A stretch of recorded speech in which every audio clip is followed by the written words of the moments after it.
Well, excited again for this week's opportunity and playing against a talented Nebraska football team, and ton of respect for Scott and their coaching staff, and chance to go on the road. And before we get there, though, look forward to having a really good week of preparation.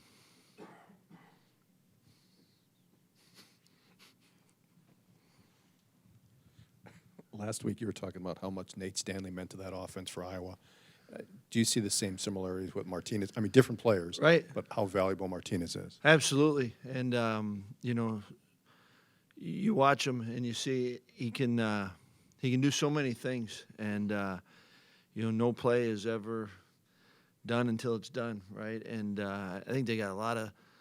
He's obviously very talented, and I think they've got a lot of skill around him. And what they do offensively, by design, and then doing it with a quarterback such as his talent and abilities, and those around him. It's a really explosive, good offense, and it stresses you, and everyone's got to play, do their part in it. True assignment football, but when it declares, you got to rally to it because they've got. A lot of playmakers, and he certainly starts with him. Paul, what is your defensive end group of Matt, Isaiah, and Garrett provided to the front, and how do you think those guys sort of complement each other? I think that they've, Isaiah and Garrett and Matt, I think they've played enough football now, and what I've enjoyed is their production, and it's interesting. Each week's a different. You face a different offense, and you're tested differently. But for us to be good, and certainly we know a lot about what our inside backers have done, and what Zach is doing. But it starts inside, and I've also appreciated what Keanu's been given this defense. But each week's a different test, and for us to be good, that we need good play out of them, and they're capable of it, and they've certainly given it to us, and need it again. Paul, we talked a lot about your offensive line after the game Saturday, but when you went to a lot of two-back in the second half, how well did Mason Stockey play Saturday? Mason played really well, and it was fun to see, and he certainly had a sense of it during the game, but when you went back and watched the film, wasn't all perfect, but he was really good on a number of different types of fits, and we talked about the last offensive snap. It was a heck of a run, to get the first down. But I thought he did a great job of getting his feet underneath himself and running through the contact, and it was big. Paul, in what ways have you seen Jake Ferguson elevate his game this year, and has it been especially valuable considering how many injuries there have been to the tight end position this season? Yeah, it's been, he brings a lot and means a lot to this offense, and I've appreciated, his growth in really all the different areas, and certainly been asked to do a lot more this year than he did last year.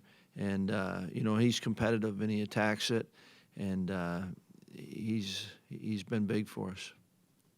Paul, we see Nebraska kind of spread out and then try to run kind of like an Illinois or an Ohio State. What did your defense learn from those type of games, getting prepared for this one, or maybe they didn't have as much success in some of the earlier tests? Yeah, it's you learn something from every game, right? And I think it's interesting because each team that you play, the offense that you face is. You could even have the same plays, but with different players, and how they do it. You can take things. I guess my point is you can take from some of those, but it's a completely different. It's a new week, and it's a new opponent, and you can draw on some of the. It's kind of like this, or it could be, but it's different. So I think you got to be careful. You can't just go, all right, this is what we did. We had success with. We can do this.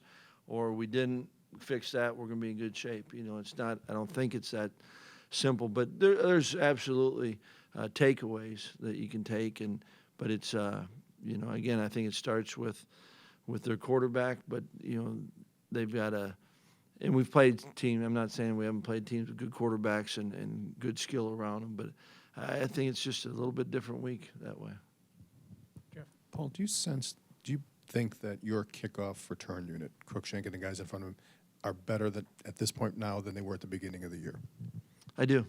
I think that there's, some of those guys, it was their first time on it, and I think you've seen a lot of different coverages, and so I think you see some confidence with it, or I've been in this, for instance, just you watch one individual and is less hesitant, and kind of going to it, and we're going to need that, because I think as we watch it, and obviously it's the start of, and it's still early, but as you prepare, ton of respect for. I think they got really good special teams units, and you can see that they're athletic, they're physical, and and really this time of year in general, there are going to be more returns. We're going to have to cover kickoffs. We're going to get some kickoff return opportunities, and in big games, we all know those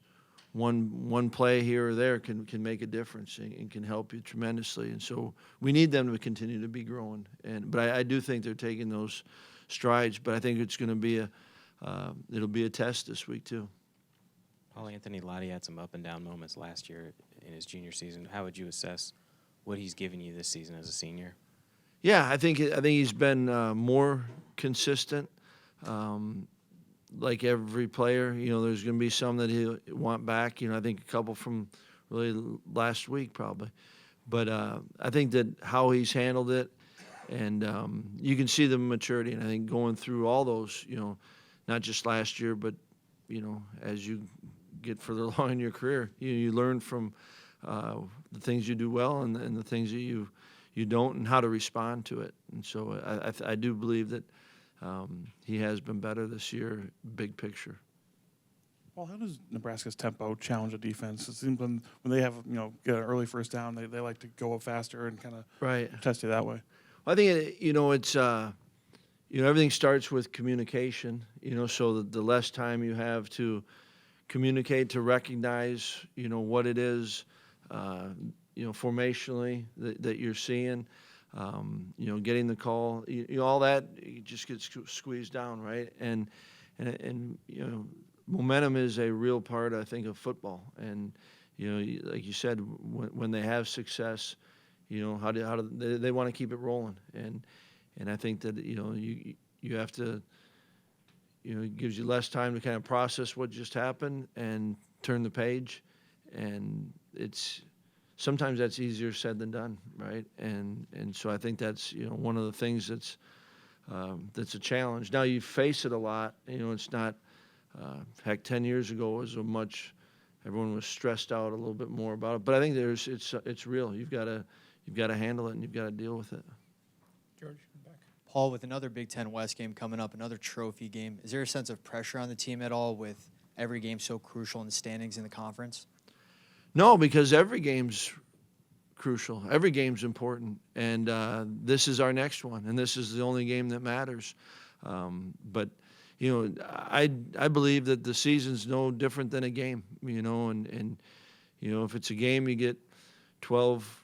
I think we average about 12 series a game, offensively or defensively, and each series, what do you do with it? And whatever happens, unless it's the last series, you go out and you play it again. And so, I understand, and our players understand all the talk and the chatter and the noise, but all that matters is this game, and all that matters right now is that we have a good Monday, and then put a good Tuesday behind that, and it's a pretty simple world we get to live in, and I think it's the only way to approach it. Well, does this game have the same rivalry feel as maybe in Iowa or Minnesota, or has it just not been around long enough playing them every year to have that same type of feel? I think it certainly is a big game for us. I don't know that you would have had to have put a trophy along with it. Certainly a ton of respect for, that program. And I do think this as the conference,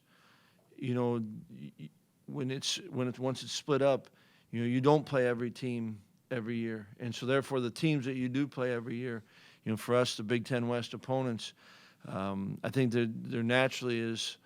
I don't know, rivalry the right word, but they're big games, and those players, you've competed against them. Oftentimes you've gone against that staff before, and this is the same there, and so I think that it's a big game, and certainly we know, it's a trophy game, but like I said, I don't think that the trophy makes it big as much as it's a really good football team, and to give yourself a chance to win, you've got to play well, and I think those are the things that really make a player and a coach feel this is important.